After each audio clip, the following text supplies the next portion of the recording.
Hello, welcome to TrueHoop with me, Jarod, Hector, and Coach David Thorpe. How are you, sir? I'm doing great. How are you? I'm good. We've had some time off here over the last few days for the holidays. David, I know you did silent disco and you were at the beach. How was time with the family doing those activities?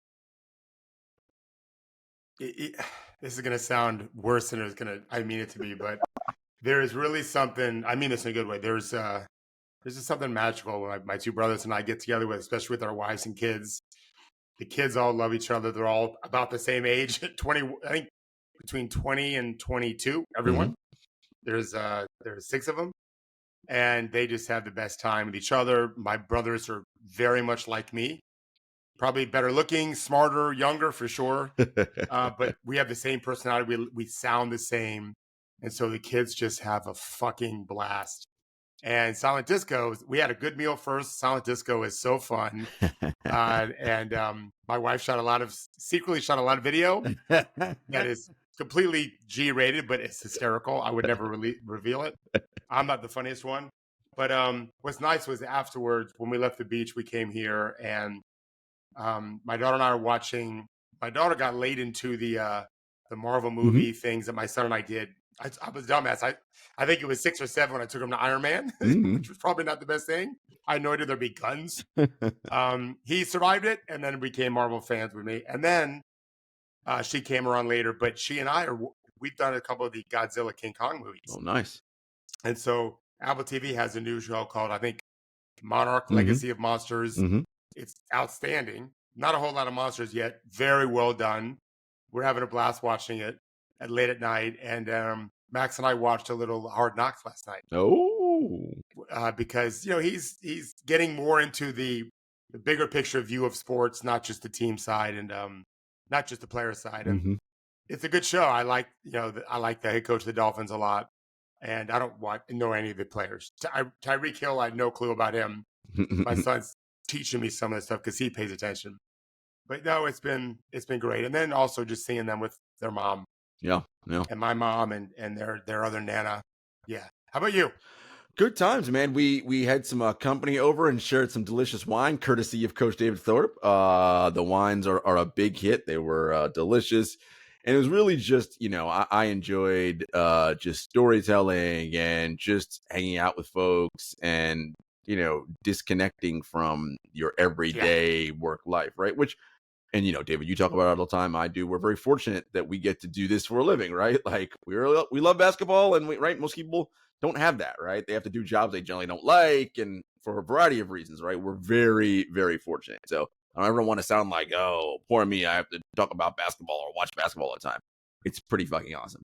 But it was nice to just not worry about that, spend time with friends and talk to family, and it was just great, man. Like just really, really enjoyable. I caught the Christmas Day games, of course. That was exciting. You Yeah. talk about Hard Knocks. Well, I've said this forever. The NBA needs the same kind of show. That would be wonderful because the NBA's athletes, as we talked about on that call we had with Ben Arrington that we published into an article, Yeah. NBA athletes are among the major North American sports the most popular by far. It ain't even close. And so what that's telling me is that fans have an appetite for what these guys are doing and saying. And so yeah, let's promote that. We have a special episode coming out on Monday, on New Year's Day, that I'll tease for you guys now. It's around trash talk, and a book was written by a great author, Rafi Kohan. We hope you guys will really enjoy that show, but there's so much of that element to getting into these guys' personalities, right? And that's what, for so many people is what draws them in, right? Like David, this is what he do for a living. You coach players on how to win possession. So the basketball is the most important part. But for a lot of casual fans, the players are these actors on these TV shows, for lack of a better term, and they want to know all about them. So it'd be awesome if the NBA leaned into that a little bit more. I wasn't necessarily going to say this, but you just gave me a perfect segue. I was in St. Pete Beach, which is about 45 minutes south of us, and depending on the traffic, it could be a little less. And this was on the 23rd, so Saturday the 23rd. And one of my brothers, Mike, and his wife Amy, they're both radiologists, and they live in Miami. They drove up and they stayed at a really fancy hotel down there right by where our condo that we rented was at. And, during the day, the games were going on the 29th or the 23rd. The 24th was off. A bunch of players call me, and I can't just blow the calls off on game days and stuff. I don't blow the calls off. So there was a few different times where Amy, my sister-in-law, who I've known since she was in college, she's been married to my brother 26 years now. She heard me talking to these players on the phone, and she's also heard me when I've been in Miami visiting, because I stay at their house when I go to Miami. And then her husband, my brother, just had dinner with me and 2 players recently. And so I'm sure he filled her in on how that night went. And she said to me after that night, actually, we were out. I didn't watch any games that night. I followed some online. But to your point, I took a night off because there were no games the next day. I could catch up on everything on Synergy that next morning on the 24th. And so she heard me talking to them, and she said to me, David, is it maybe the case that like these guys just don't have anyone to talk to that really understands them and what they're going through? And maybe that's why, you have this success or well-known or well-respected or whatever. I told her, I don't really know what the answer is, but I suspect that's what it is. Because they're human beings like everyone else, but they're almost as rare. I mean, how many radiologists are there just in Pinellas County? Right. There are very, very few NBA players on a global scale. It's one of the single most rare jobs you could have in anything, I mean, there's probably not 400 plus movie stars, but I bet there's 400 plus TV, movie, celebrity stars. For sure. There's 200 some odd guys, playing a lot in the NBA. And, man, they've got a lot of insecurities. They have a lot of obstacles to overcome. They have physical, mental, emotional things to deal with all the time. They also have the roller coaster of the league, the games that some coaches play, like a coach who puts you in for the last 29 seconds of a game or 45 seconds when you haven't played at all, as if that's a favor. Right. To just go stand there where the other team just dribbles the ball out.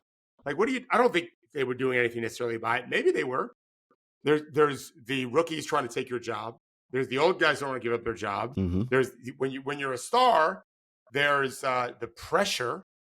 Luka's under enormous pressure. All these guys all the time to perform, and I get it. Like they get ridiculed by a lot of people if they don't get 30, 9 and 7 every night. And then there's the other ones who are trying to work their way up. It's really, listen, Neil deGrasse Tyson, who I'm sure you know, he talks about, and there's a lot of guys like him, scientists I've read and studied over the years, who talk about how hard life is, period. Okay, well, it's no different for them. They just have more money. So they don't have to worry about bills necessarily. They got plenty of other things to worry about. And then they have to really go perform on the court and win possessions. That's it. They got to win possessions because we now have advanced metrics. Thank you, smart nerds out there. Thank you, because it's super valuable, Jarod. Yeah. To not just trash the guy that has the fancy dunks and makes some threes. We used to praise those guys based on raw numbers, and now we have a much better. I think we have much more data to understand who really is helping win and lose games, and those guys deserve the praise they get, the money they get. It doesn't always come in pretty packages, Yeah. No, I love that you went there, because this is so much about what I want to talk about today. And we'll get into that shortly. We've got a couple Ask Coach Thorpe questions. This is from Daryl Wills, who is a longtime listener and always sends in questions. Who is it? Daryl Willis? Daryl Wills. Yep. Oh, Wills. Okay. So thank you so much, Daryl, for sending in a question. His first one, David, is, why is Austin Reeves coming off the bench? Is he not the Lakers' third best player? And why is D'Lo still in the starting lineup? Well, the answer to the first question is no. He's not the third best player. The second question is no. No, Austin Reeves has been a disaster this year. He has been. Yeah, you put in the document, but I looked him up recently. He's been bad. He's just been a bad player, especially defensively. And so he asked about D'Angelo Russell too. Okay, like why they're still starting D'Lo. Well, both those guys are really bad on defense. I think Austin Reeves is right now metrically worse. He is in the He's in the first percentile for defensive EPM, which is bad. So 99+% of the league is higher than him. Correct. D'Lo's a better offensive player. D'Lo's a great offensive player. Really, yes. special offensive talent. Yeah. And so, first of all, I should qualify any statement by saying Darvin Ham's the head coach. And I'm sorry, I'm rooting for you, Darvin. There's no reason to think you won't figure stuff out. I do not believe that you have. I listened to, I drove, my mother-in-law lives in an independent living facility. She's 85. She is living there despite just having knee surgery. She came and lived with us while she was recovering. She's doing amazing, but she can't stay up too late. So I drove her home from my sister-in-law's where we had Christmas dinner. And as I dropped her off, we looked at some lights. We have some, in my neighborhood, we have some pretty, like everyone's got an acre of land. Some of these people really take advantage of the most absurd Christmas lights you've ever seen. Like Christmas vacation? Really? Yeah. Really Oh, 100%. Way more. Because the yard, it's not just the house. This acre of land is, I mean, one of our neighbors has, at least 150 things. Nice. Gigantic Santa Clauses and Grinches. It's hilarious. People are driving by my neighborhood nonstop till midnight or later because they have signs in the county telling you where to go. Whatever. So I drove my mother-in-law around that, my mom, and then on the way after I dropped her off, she lived 6 minutes from me. I listened to the end of the Lakers game, and it was the Lakers. There was ESPN, I think, NBA radio, but it was the Lakers. You know how they just borrow, they pirate someone's station. So this was the Lakers, right? They're not doing their own people on NBA TV, NBA radio. So it was the Lakers broadcast crew. I think it was Michael Thompson. I think, and I'm not sure who the other one was. And to hear them with 4 minutes to go saying like, hey, we just got to get some stops here and we're going to be all right. And 3 possessions straight scoring, 4 possessions straight scoring. And they started laughing almost like, well, I guess we're not going to get stops in this game. And they're not calling Darvin out, nor should Darvin only be the one responsible, but they just haven't been able to replicate what they did the year they won the championship in Orlando. And the average Laker hater loves to talk about how there wasn't really a championship because it was in a bubble. Nonsense. They conveniently forget that team dominated. Defensively all season. This team does not. As good as AD was in that game and as good as LeBron's been all year, they've not been able to put things together. So my guess is that relates to D'Lo and Austin. You can't have them on the court together, really. And I guess they feel like they need D'Lo's a good shooter. I bet 38+% from 3, I think. That's valuable spacing wise and an organizer too for LeBron and AD on the court at the same time. Yeah, no, it's outside of the in-season tournament, really, right? Like the Lakers haven't really played that well. They cranked it up during that in-season tournament in group stage and in the knockout round. They were phenomenal, but hasn't been really the rest of the regular season. Yeah, both teams that made the finals have not been good. Pacers just got a big win in Houston, but had not. I think they've won 2 games since the tournament finals. So, it's. I don't think that's the reason. No. By the way. But it's something to notice that it was just tournament and Lakers played great, but they've not been able to manufacture. Well, I imagine the psychology of it, right, David? Like you get amped up because we're going to try to win this thing, and the Lakers, in their case, they won it. The Pacers got to the championship game, and then because it's human nature, there's a letdown after that, right? It's like, well, we won the thing, and now it's just Tuesday is a regular season game. Something I've kind of come up with over the years is the idea that it's okay to be arrogant as a player, but you can't be both arrogant and casual. So an example of that would be, I don't follow football too much, but I know who Nick Saban is. And Nick Saban probably has a very fairly earned degree of arrogance. He's the best college football coach of all time. I think that's inarguable. I'm not a fan, by the way, at all. Data is data. I don't think anyone can argue that. Best of all time. But I don't think he's casual about it. Right? He knows he's better than everybody, and then he outworks you. Those are really scary people to compete against because they know they're better than you. They have confidence to give them courage. Like he's the guy that benched who's one of the best NFL quarterbacks in the NFL now on behalf of Tua, who's like a freshman from Hawaii, who's a pretty good player himself, and won a championship because of it, right? So there's an arrogance like I could do anything and we can find a way to win. But he's not casual about details. He's super detail oriented. And I think that is not typical of the average human. And so Pacers, Lakers, we can't be beat. We're rolling. We're as good as anyone. Well, if you're casual about details, you're going to get swamped. Yeah. No, you're seeing it. A lot. Second question from Daryl, and this is going to tie into our next discussion about winning players. He wants to know, so what is Derrick White doing now that he wasn't doing earlier in his career? That's the first part of the question. So let's answer that. What do you think Derrick White's doing now that he wasn't doing early in his career? Well, to be fair, he's playing better pretty much everywhere. He's a better shooter. He's smarter. I think he's 29. 28, 29, yeah. There are there are some players who hit their peak before that because the best part of their game is based on sheer overwhelming athleticism. That is not normal, though. And so it's my opinion that, especially in today's world, if you really take care of your body right and you get your own personal people to help and all of that, and the franchise does their thing, 29 is absolutely a chance for you to be at your peak. Your body still moves as well as it ever has. Maybe not quite as explosively, but that's fine. Who cares if you lay it up instead of dunk it? Mostly. Right. Doesn't matter.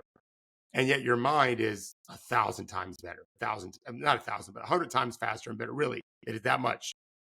And so he's already an elite defender. He values winning over me. I don't want to win for me. I want us to win. And so we're going to make a play for us. The way he screen navigates, the way defensively, the way he reads the game offensively. He's also, this is really strange, he's an excellent rim protector. Last time I looked, despite being a guard. So he's not going to block a 7-footer shot, but you're going to struggle to score against him if you're about his size. And also he can bully you a little bit too. Mm-hmm. And there's a competitive, people don't know this about Derrick White, I don't think. There's a competitive streak about him. I've watched games with him where a player has scored on him, which he takes very personally, by the way. I don't mean like I'm helping and recovering. No, right. He just bullied you and scored. And Derrick White came right down. This happened twice in a game I saw this year. He came right down, boop, boop, boop, boop, boop, bucket. Like, who are you, Derrick White? You're not. What are you doing? But he was just showing the younger guy, like, hey, Cat, I can do this too, but I got Jason Tatum and Jaylen Brown over here and KP. But I don't think I'm going to let you just, take me for a fool and not burn your ass. Mm-hmm. I love that about him. He has great running mates too. Not just the talented guys, but having Drew. Mm-hmm. I can only imagine I would not be surprised if their wives, if he's married, I don't know if he's married. I think he is. If the four of them went out sometimes and just and had a bet who'll be noticed first and who'll be noticed last and how long, what's the over under, right? When someone's going to recognize us, right? Drew's probably a little more noticeable, even in Boston, definitely in Boston, but I think that feeds them a little bit, Jarod. Like let's motherfucking kill everybody. Yeah. You often say there's a difference between knowing the path and walking the path. Yeah. And I feel like Derrick White is walking the path and has been really for the last couple of years. But David, this year, he is 7th in estimated plus minus. And it isn't just all NBA player. I was just going to say, it isn't just, defense it's both. He is like 95th percentile and higher in both offense. He is an all NBA guard. Like there's no two ways about it. Like he makes it. And it had me thinking about winning players and what you do for a living, which is teaching particularly young guys. You ain't going to get any playing time if you don't know how to win possessions. Yeah. And the casual fan, David, only thinks about scoring and the defense you can see, a block shot at the rim or a steal. But there's so much more to it than that. And you watch someone like Derrick White, when he decides to pick up 3/4 court on a guard, on a lead ball handler bringing the ball up court. Well, now instead of that team getting their action at 17 seconds on the shot clock, now they're starting at 14 on the shot clock, which, as we know, statistically makes your chances of scoring go down. The lower into the clock you go. All these little things that I think happen so fast in a game that if you're not, you do, because this is what you do. You see, you're like, oh, great move by Derrick here. That it's hard for the average person to see and understand. And I was thinking about that, right? Because trade deadlines here, or the trade window's open, the deadline's coming up. And this is not to say these players I'm going to mention right now are bad. They're very good. But everyone's going to talk about Donovan Mitchell, Zach LaVine, right? Everyone who scores a ton of points, which extremely valuable, right? But someone like Derrick White's only making, I want to say $10 million a year. And no, he's like, I don't know exactly what it is, but it's not. I say that he's not making max money. Is my point. Not even close to making max money. And he is contributing like a max money player for sure. So All right. Let's talk about well, what direction you want to go? You want to talk about what is it like? Um, what do winning players look like? What are they doing? Yeah, How do you want to go through this? 15 million for Derrick White this year. Yeah, I was 15 was the number that hit me, and that seems so low. That's, Also, by I the mean, way, David, he's giving you $35 million a year production. yeah, yeah. Right? How many years left he has in a deal? It's a 4 years. So it's this year, which and it averages out. It's 4 years, 70. So it's 17 million this year and 18 next year. Then he's an unrestricted free agent in 2025. Okay. You got some time to go, but they can extend him after this year For sure. Yeah, you have to have 3 year or more to get an extension. Mm-hmm. So like Fred VanVleet's a great example of a guy that is better than the sum of his parts. Typically, very ornery on defense. You know, he's not going to be casual guarding you. He's not just going to let you make easy passes. If you drive in the lane and think you can make a little dish, his hands are going to be. He's not very wide, wingspan wise, but he's still going to make plays. I watched him play recently. He's incredible at the point of attack with ball screens, rejecting screens, where you think he's going to use the screen, and he Jedi minds you into thinking he's going to use that screen, and then he doesn't, and leaves you kind of what the hell. And he's not even quick or fast. He's crafty, and there's a body language aspect to it. And so, how do you win possessions? You make the pass you're supposed to make when you're supposed to make it. You set real screens. You ghost with purpose. When you ghost the screen, it means you're brushing off. We used to call them brush screens. Mm-hmm. Now they're calling them ghost screens because you're not even touching anybody. You're doing it with purpose. You're getting there with urgency. You're always first to the floor for loose balls. Not always, but often anyway. One of my favorite things is there's 2 things that happened on a G League game I watched the other day. A young man that I'm helping. If there's a scrum in the air, if he can't get to it, he's 6'9", he's a guard. If he can't get to it, he ain't gonna let the other guy get to it. That's a teaching point I've been making to him. Especially on the defensive backboards, because if he gets it, he's just got a layup. So fight for that. If you can't get it, don't let those motherfuckers get it. That's what we say all the time. That's what I say all the time. But the same guy who did a great job of that in the game was getting back on defense. He was running, not racing, running. And as the possession began, defensive transition possession, there was a guy who was faster and more athletic than him who was running the lane. But he wasn't quite as wide as he should be. And the player that I'm talking to was even wider. The ball's in the middle of the court. And so the teaching point there is to race to get in between the ball and the guy on your side so that they can't just make an easy bounce pass or chest pass to the rim. If they throw a lob, that's going to be very tough to get. Although you might be able to get it when you jump, but you also really risk fouling. But if it's on the floor, like a bounce pass or a chest pass, you can deflect it. But you have to feel like if I don't get in between in that passing lane of ball to player in front of me, they're gonna light my hair on fire. Like it has to be that kind of passion. And my guy didn't fight. And so the guy got a layup. And I got really mad. Because it's easier just to jump around other guys. Now, you cannot do that. And then to me, you're not a player. Like when I see that, if you're not willing to get elbowed a little bit and get hit, well, we'll go play another sport. Because you have to be willing to do that. But if you do that, but don't race to make sure this guy doesn't get a definite. By the way, the guy that got the layup, he's a 40-inch vertical. He could have dunked it, probably he chose not to. But he was 100% going to score. Well, then you're just fool's gold, man. Fuck you. He's learning. Like, you've got to fucking fight. It's a fight. Yeah. Do not let him get that. Yeah. The guys that win game year after year, the guys that are high in EPM, whatever, they're winning those things. They're doing those things. They value those things. And the best ones, besides doing it themselves really well all the time, are inspiring teammates to do the same. And I love that. I was talking to my son. We were watching Tua, and then we were watching the middle linebacker for the Dolphins, who's the second string. First string got hurt, and how much talking they're doing. And my son was saying, he's saying to me as if I don't know, man, that just seems so valuable. Like, if you can't talk, you can't be a quarterback in the NFL. Like, hello, correct. It's not a whole lot different as a point guard. You've got to be able to energize. It's not just passing to people. You've got to, your voice is a muscle, it's a tool you can use. And so you have a list of guys, we can talk about them if you want, that find ways to impact wins. Mm-hmm. There's plenty of them in the league. and they're super valuable. And I love those guys. Find ways to help your team win games.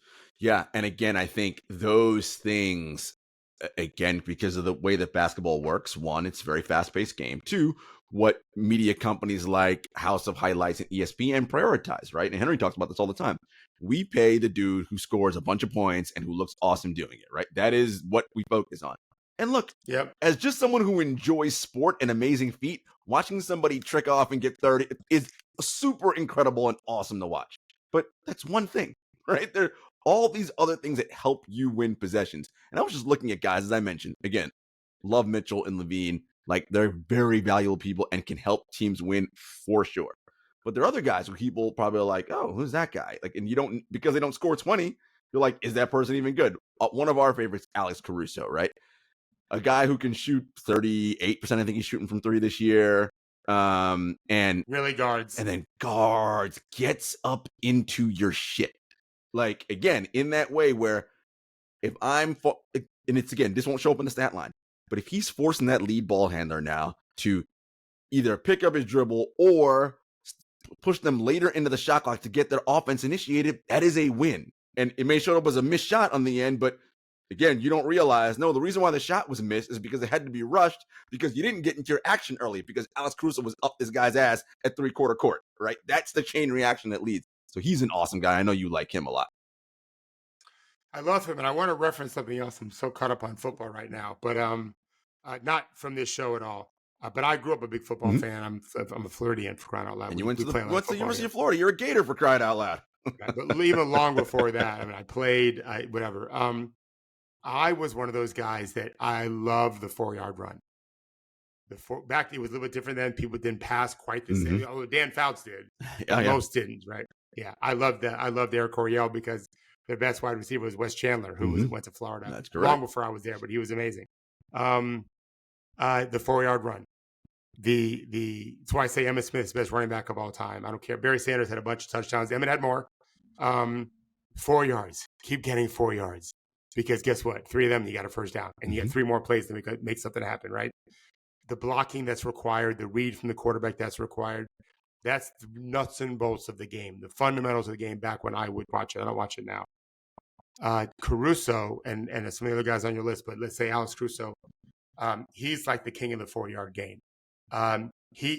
What you like to run is not going to be nearly as effective over time when he's involved because he's just going to throw your timing off. He's just going to make it the guy with the ball a little bit more uncomfortable. And so maybe he doesn't deliver the pass right when he needs to, or maybe he holds on the ball a little second longer before he shoots it, or release it half a second before he normally releases it because the pressure Alex put on him. And so he's lowering your efficiency, right? An example I give all the time, Jarod, to players. I just had a player ask me a few months ago, he plays overseas in the ACB, and he stayed home on a corner shooter, the best shooter in the league in the ACB. He was guarding. And he basically allowed a guy to kind of drive in and get an uncontested layup.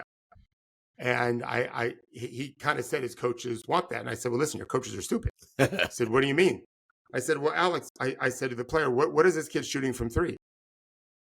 From the corner? And he said maybe 45%. I said, let's call it 50%. Let's say 50% of the time he's making that shot. So if you give him 10 of those, how many points he's scoring? 15. He said 15. I said, as long as you don't foul him, right, which is really dumb. I said, now, that dude driving to the rim, that 6'3" athlete going to the rim, if he's uncontested, how many layups is he making? 100% of the time. Right. So he's scoring 20. Like, it's just simple math, right? So Caruso helps change those odds. It's not 10 of 10 because you're not getting the uncontested shot nearly as much.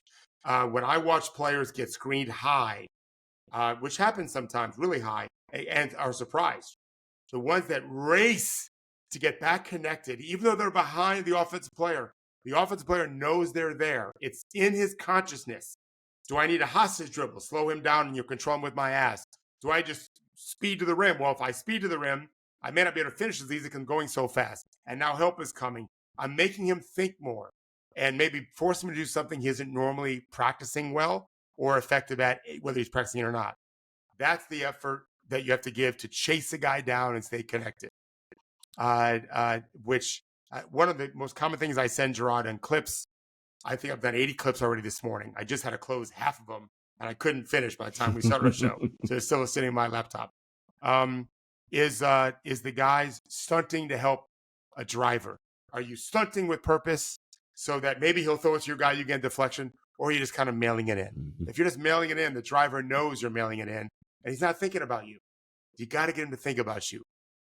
Guys like Caruso and there's other ways to do it. Yep. For Alex, he's not going to kill you in the defensive glass. Right. So that's how Alex has to do it to help you. And then he makes threes on the other end. But, it's something that you've talked about a lot, which is in basketball, because of the way basketball is, right? Basketball isn't football in that. In football, you can shut a team out, right? That's just the nature of how that scoring works in that game. Can't do it in basketball. It's not possible. But it's not about shutting out.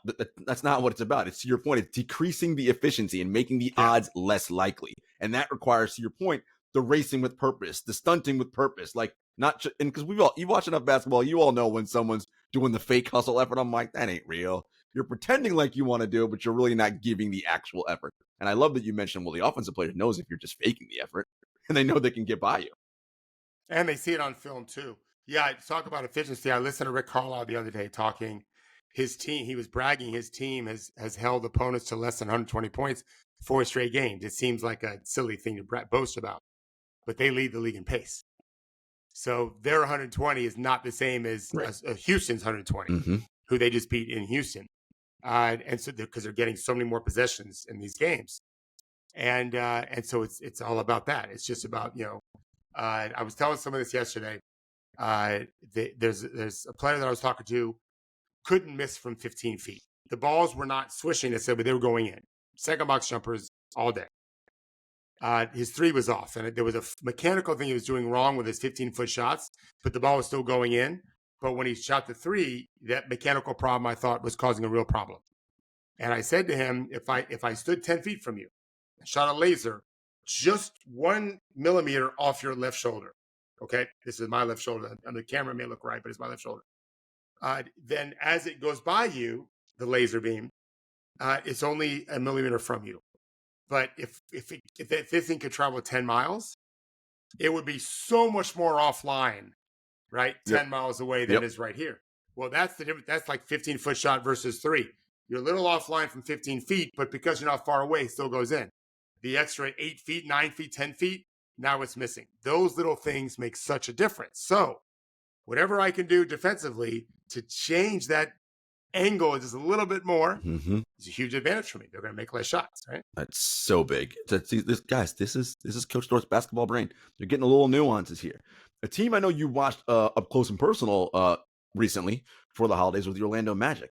And I was thinking about Goga Bitadze. You talked. I think you wrote about him, maybe possibly earlier this year. I don't know if I wrote about him, but I definitely talked about him because he's completely changed his game. He's changed his game, and here's another player that the casual fan. First of all, I'm not even saying he's available, but if he was available on a trade, that's someone teams are looking for big men.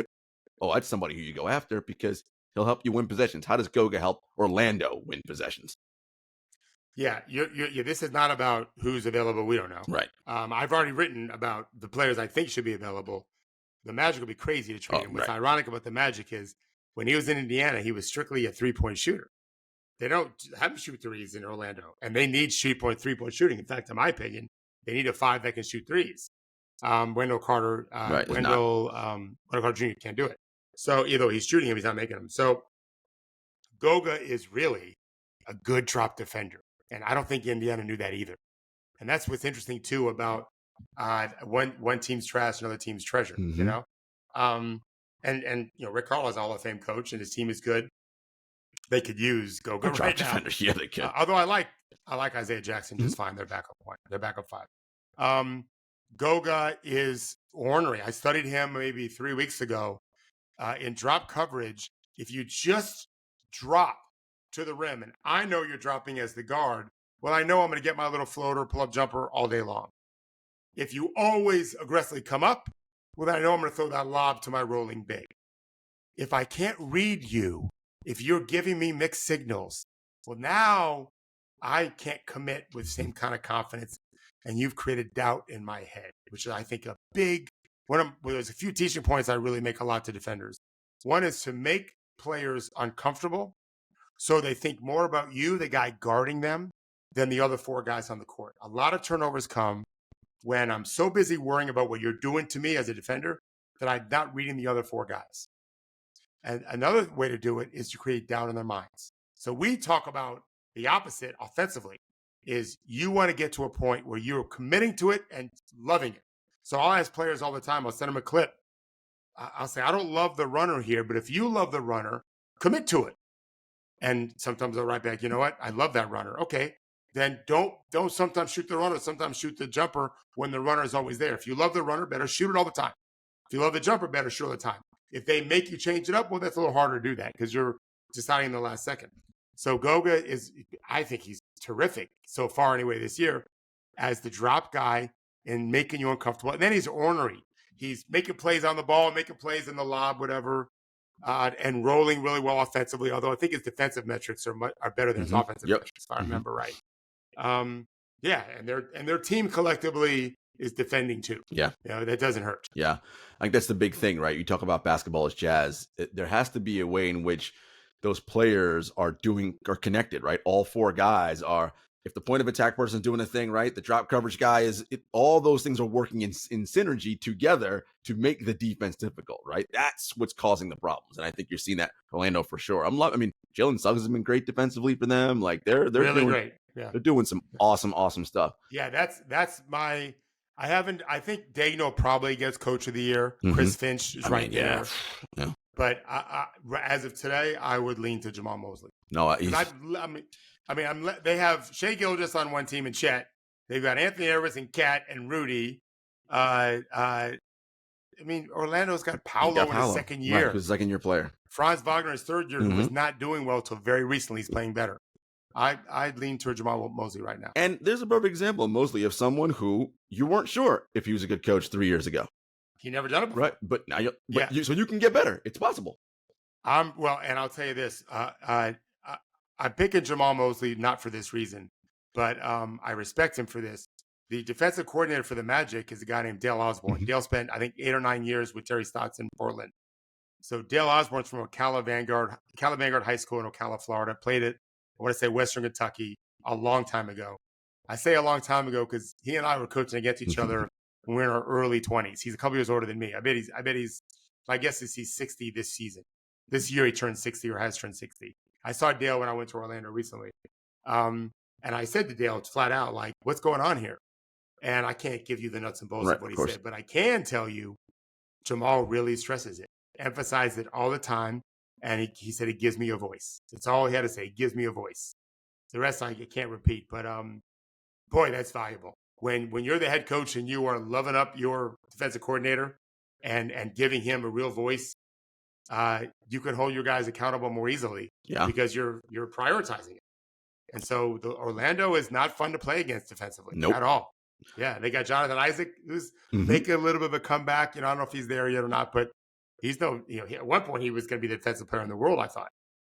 He's come off a lot of injuries now. This is this is the key to winning, right? Coaches giving other coaches voice, not feeling insecure about someone stealing their job, like all the things that are problematic that cause teams issues in this league, franchises issues because of all the various things we've talked about before. That's huge for Orlando. Yep. And so for fans, when you're thinking about, all right, your team's kind of on the bubble, whether it be bubble for we're a playoff team for sure, but we're not quite a contender, or we're at the play-in, and if we got this person, we could be a playoff team for sure. It's not necessarily always the flashy dude who scores 25 points a game like that. Yes, helpful, but it could be someone like Goga, right? Someone who just understands, now, if I'm here, I will help you win more possessions, and that's how you win ball games. All right, guys. Go ahead. I want to say this about what you just said, though. I agree with what you said. In theory, I would argue that teams should build defense first because that's more about strategy and disposition and effort and caring, all that kind of thing. The truth is, it's easier in high school and college where you play a lot less games. My guess is after 21 seasons of watching this very closely, it's hard to be that rallied up about defense when you just can't score. It's demoralizing. Yeah. You can't stay competitive because you can't hold them to zero. It's not football. Right. And so I think when you just can't score, it's hard to muster up that required energy and mindfulness to play defense. So, but when in doubt, I do think that's the place to start. Yeah. And Orlando's done a good job of that. Yeah, they're very good. So is OKC. Yeah, for sure. All right, guys, we'll be back after this brief commercial break. Okay, David. I couldn't help but think about this team and this player, SGA and the Oklahoma City Thunder. And when I watch him, I mean, Embiid for sure, although he's missed the last few games just because of an ankle, I think. I would say Embiid's clear MVP right now, but David, SGA is number 2 on my ballot. Like, he is right there. The Thunder are playing outstanding. I think we mentioned 2 years ago he was walking the path. So it's not even about knowing and walking. He's like when you watch Jokic and it's like can't speed him up. He's getting his spies, doing whatever he wants. That's what I feel like when I watch SJ. I'm like, you're getting where you want. You're controlling the game. That mid range, I'm like, dude, he's awesome at it. And when he kind of does this thing where the game's going, the team's winning, but when he has to kind of step on the gas and be like, okay, I've got to be the guy to score 8 straight points now, I'm going to do it. And he does it. And to me, when you have that kind of mastery and control, not a whole lot guys can do to stop you. Well, I mean, he can't shoot and he's Dwayne Wade. He's taller than Dwayne Wade, but he's got that same kind of ability just to go score and he can't shoot. It doesn't matter. When I say can't shoot, I mean from the perimeter. Yeah. Because he's a monster in the second box. He's got when players that I'm talking to are using him when players are using another player as an example of something that people do, it's got your brand. And so SGA's brand is what they call the SGA bump, the Shai bump. Drive, lean in. Mm-hmm. Now everyone uses it. Fred VanVleet uses it. Jalen Brunson uses it. Most of the guys that use it can't out jump you. So they use their body to create space and they don't knock you over. Right. Because that might be an offensive foul, although in this league, not so much anymore. The way they're calling it these days. SGA is tall and lean. And he gets that. He's an underwear model for a reason. Right? So he just bumps you off a little bit. He's not going to knock you over with that. They know you're faking it because he's not hitting you that hard. And then he's got some size, just jumps over you. He can go to the rim all you want if you stay connected somehow. But he's also playing defense. Mm-hmm. Now it helps to have Chet. Yeah. Have you guys done the pod yet with our data people? We have not. That'll be sometime next month in January, in the new year. I can't wait to hear. I don't know if I'll do it or not with you guys, but I can't wait to hear the explanation because I've always said, no matter what you're doing defensively, if the possession doesn't end with a miss, it almost doesn't matter what you're doing. And so the more good defensive players you have on the floor, the better off your metrics are going to be. Having a rim protector is the best thing of all because the worst way to keep your defensive metrics up is to give up layups. Yeah. You just don't get them against Chet nearly as easily, which means you're not making as many. And so Shai's defensive numbers are through the roof. Excellent. And everyone knows it goes through Shai. Yep. So he's earned that. And I've been saying for 2 years, trade him. But this is why they didn't. I guess they felt like this was the year. I'd like to see them go all in. I don't think they will, which we can talk about. Yeah, we're gonna get to that in a minute. He's an incredible player. And first team All NBA again for sure. For sure. Right now. Yes, not even close. Okay, so we talked a lot of good things we've seen from rookies this year. Victor came in, obviously, is the most talked about hype prospect since LeBron James. But if the Rookie of the Year race ended today, it is Chet, and I feel like it's Chet by a wide margin.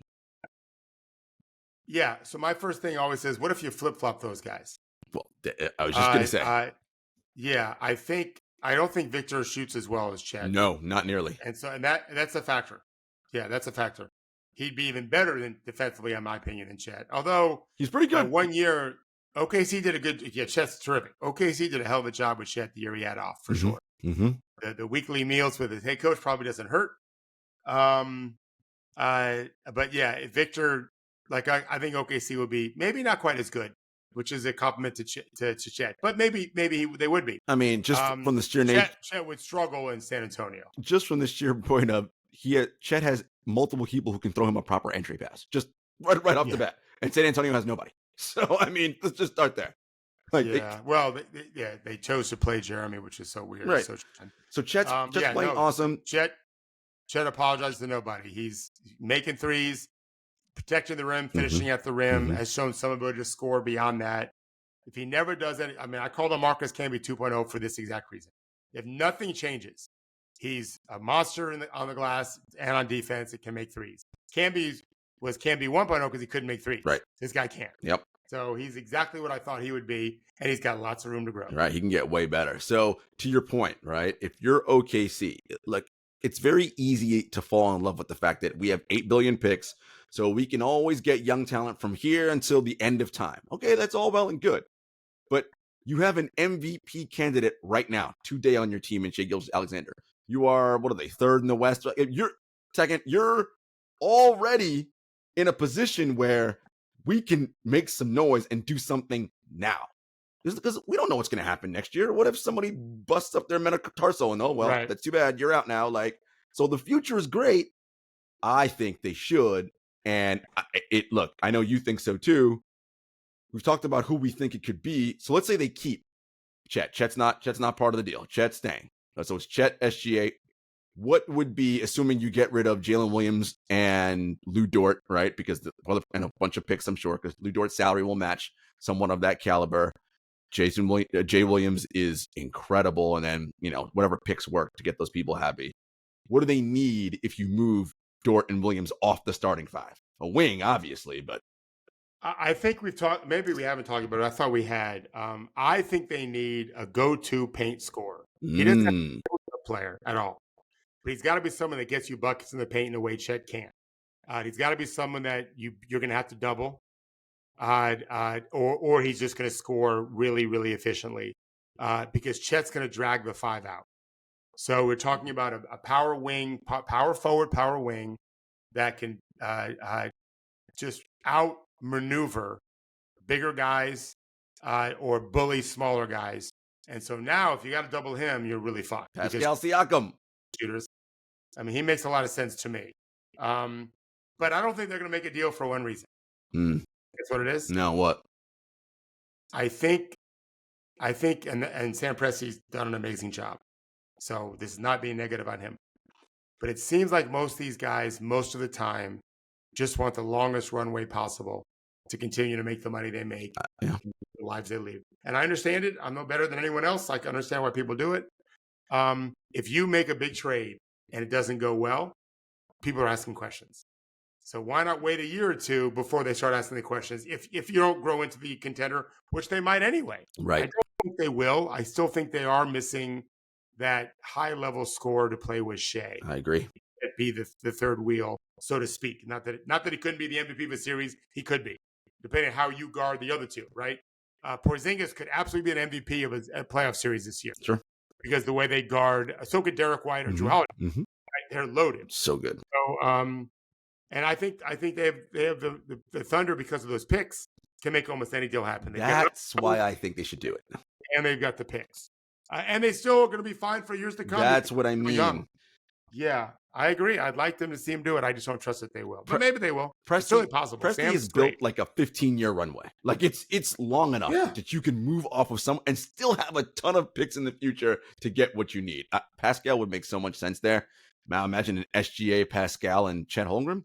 Now you're cooking with grease. I'm like, okay. I think they're the favorites in the West and second only to Boston. Yeah. If they did that deal, as I've said this before, probably Siakam doesn't care if he's the second best offensive player. He's already been that on the title team. He's won a championship, so there is a pedigree there as well. And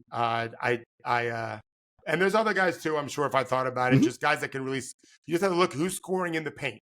It's not about 3-point shooting because Chet gives them that at the 5. Someone that can go get buckets or get to the free throw line, make their free throws, that can also be a plus defender. Doesn't have to be an elite defender, because you got Chet. Be a plus defender that can guard multiple positions. You can switch a lot. Someone like that, I think they're the best team in the West, along with Denver. Yeah, no, I like it. So we'll see if Presti decides to cut an inch off of that long runway that he's got. David, I was thinking about the psychology of players throughout the long marathon NBA season, right? And, your famous phrase is always get off the roller coaster and enjoy the merry-go-round. Yep. Well, a team that is, I don't know what ride they're on right now, but it ain't a good ride.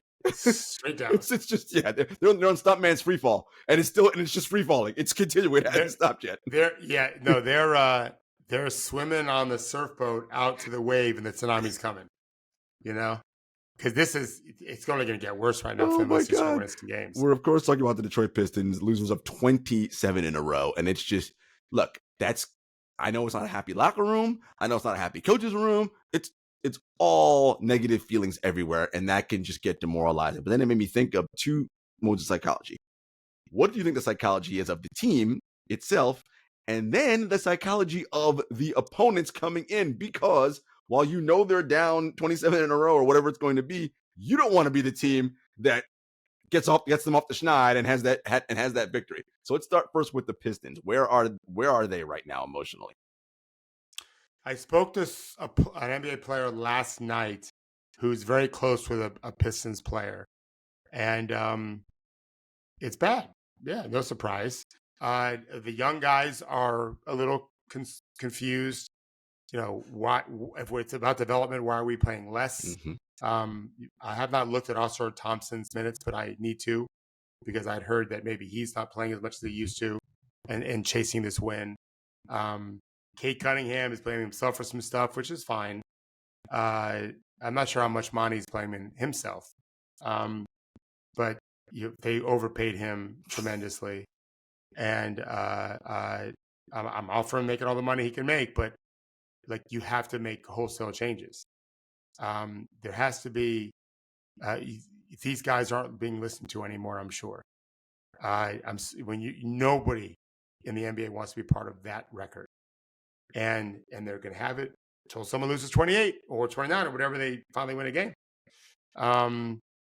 It's so poisonous, it's so toxic, and so if I have no sympathy for billionaires losing money. No. That billionaire should negotiate a buyout with Monty right now, and you have to pay them. But any voice, you can't lose more than you're not going to lose any more with somebody else. Right. You can pay that person a lot less, but you got to change the tone, or you got to tell Monty you got to do something different. I wrote about this a week ago. You got to change up everything. The Raptors were terrible in December. I think they were 2-8.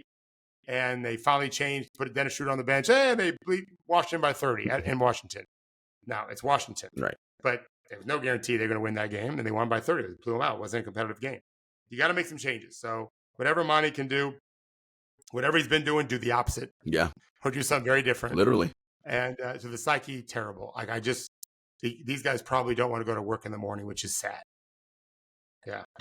All right, so you're visiting teams now, right? It can be easy to kind of lull yourself into, oh, we got the Pistons on the calendar tonight, win, right? But then also, we also don't want to be that team that breaks the streak and has them win after 28 games. What's the psyche like as the opposing team coming in when you're playing the Pistons?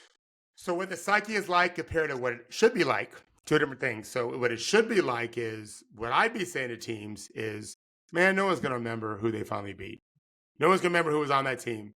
Like, stop putting that pressure on yourself. They're going to win a game. There's 29 teams they have to play still, I think, at least. I don't think they've played any team twice from the West. Maybe they have. If it's us, whatever. Let's just go beat their brains in, because we're better than them. Like, stop putting in pressure, all that extra pressure. They have the record. We won't. Like, it's just a game for us. So there's no reason to undue pressure, other than this is a game we're supposed to win because we're better than them. And let's just outplay them for 4 quarters. Don't worry. The one thing I would say is, teams that lose this much in a row find ways to lose games. That's true. So we don't have to be amazing until it matters. Right. Let's just fight, bring the fight. That's an opportunity to have fun and get healthy and be, and in terms of how we play. And if it turns out they play great and it's competitive, we're going to find a way to win. In the end, they're going to find a way to lose. That's I what like I'm it. Selling. No, I love it. Yeah, well, they're going to have to turn some things around over there for sure, because it's ugly times in Detroit. All right, David, our last top 5 of 2023 before we head into the new year. As usual, well, you go first. Number 5. Who's on your 5 line? All right, so I cheat a little bit. Yeah, me too. A few different times. It's the last one. I've got a tie at 5 because I'm not just looking at metrics, and I've also got some personal bias, and so I've got an interesting combination of Denver at 5 with Minnesota. Denver, I know, is good enough to win a championship. Minnesota, I just don't trust them. Yeah. But I have to reward them for what they've done. So I got them together at number 5. I love that. I've not the Nuggets on the 5 line as well. I have them sharing with the Bucks on the 5 line. Interesting. Denver, we should note, Aaron Gordon got bit by a dog on Christmas Day. I'm assuming his dog, and has Oh, I didn't realize that's what it was. yeah, so a bunch of stitches that he had to get and stuff. So he's going to be away for a shit. while. We know Denver starting five is great. We still have concerns about their bench. So, well, guess what? Bench guy going to have a ton of time to play right now, which could be beneficial. Part of his face, I think, and I think on his hand. Yeah. So he'll be able to run anyway. So this could be a positive for them. They're forced to develop their guys a little bit more. Correct. All right, number 4 for me is OKC. All right, 4 for me are the Wolves. I do have the same concern you have, right? I just Mike Conley's good, Rudy's good, like, and Ant's of course exceptional, but it's like that thing, right? We haven't seen them do it yet, and so we got to see. Like, but this is not whatever. We'll see what happens when April rolls around. Yeah, I don't. It's not for me. It's not so much. My job is to be able to see what people haven't seen. I just don't necessarily trust them over the 7-game series because of the makeup of the team. The fact that I'm not sure what they're going to do defensively in the postseason with Gobert and Cat. Mm-hmm. But nevertheless, we neither of them have this top 3, but metrically, I think they are. What are they EPM? They are. Let me put it up right now. Yeah, they got to be right there. Second. They are. No, they're fourth in EPM too. Okay, so we're right fifth, right here. Okay, so I've got a tie at number 3. So hold on, that was 5-4. Mm-hmm. At 3, I got Milwaukee. Okay, so 3, I have OKC. They had a big win without Dame playing well. Mm-hmm. Middleton had a big game. Well, that to me has been the question mark all along. Because I don't trust him, but he's looking better and better. He's been playing well. Like, he's just looking good. And so, as we said, that is the key. If he plays that level, then I think they're going to be a contender. I still worry defensively. They look a little bit kind of leaking a little bit defensively, but for sure, they do. But I like that. Yeah, so I have OKC at 3. Look, because of all the things we said. Shai's been great. Chet's been great. Yep. Dignolt's coach of the year. If you don't want to vote for Jamal Mosley, I like what they're doing. They're young and they haven't done anything yet as well. But this is not April yet. And then our top 2 is the same. Yes. But Philly, I think Philly's inching closer.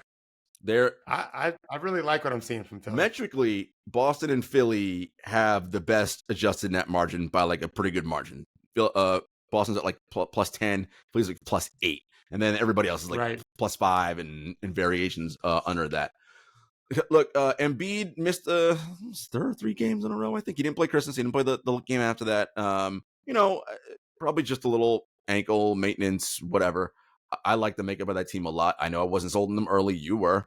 But I'm seeing great things. But again, they're going to have to show it to me come playoff time. I know you can be a dominant early season. I've seen it 3 years in a row. Show me in April. And then Boston, that starting 5 is just too good. You talked about this before. And I was watching a game that they played recently. You have such an advantage when you don't have to double anybody.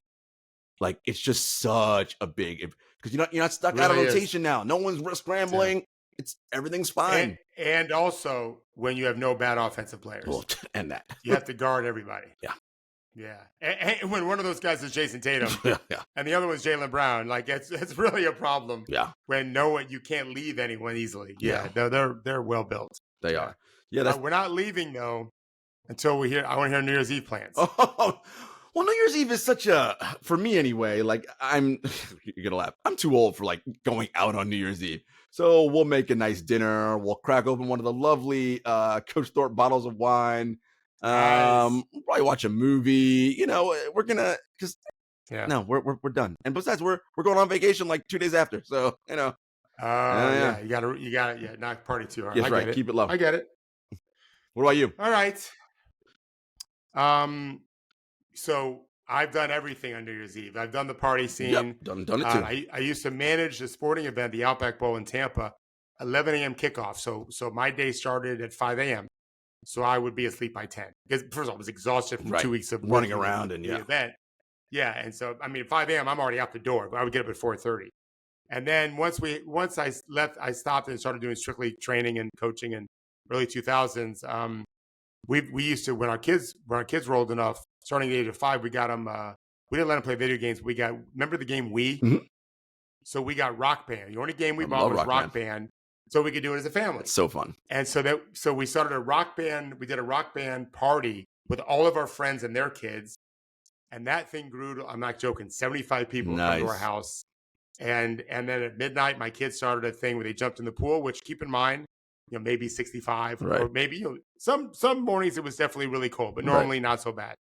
And then that grew into a real raging party when our kids would go somewhere else for the night, just the adults. And then the last few years, we went to go see Duke play Florida State, so we weren't in town. And so this year, my wife's going to travel with my daughter. I'm sending them away for an early graduation present for my daughter. And so they're going to go to Asheville, North Carolina for a week after the holiday. So there's a restaurant here you would love called the Black Pearl. Very, very, maybe 10 tables or something like that. Right by the water, right by where we live. Love it. Really special. And just as we're talking, my wife sent me a screenshot. I guess we have an expensive bottle of champagne. I'm sure it was a gift. I don't normally buy $140 bottles of champagne, but it's I can't even tell what it is. And she wrote, "Let's pop this bad boy on New Year's Eve." So nice. I think we're going to go to dinner, walk around this cool area in downtown Dunedin, it's called, and then we'll come back and drink some champagne. And I normally it. Dance. Yeah, I'll nice. put music on our stereo and just dance. Yeah, that's what we'll do. Nothing too big. And just enjoy each other and just enjoy, another year around the sun, right? Like it's wonderful. We're very lucky that we get to do what we love and we get to hang out with people we love and enjoy. So that's what we'll be doing for New Year's Eve. A special thank you to all of our True Hoop listeners for rocking with us. I hope you all have a happy, fun, safe, healthy, prosperous new year. And we will see you guys in 2024.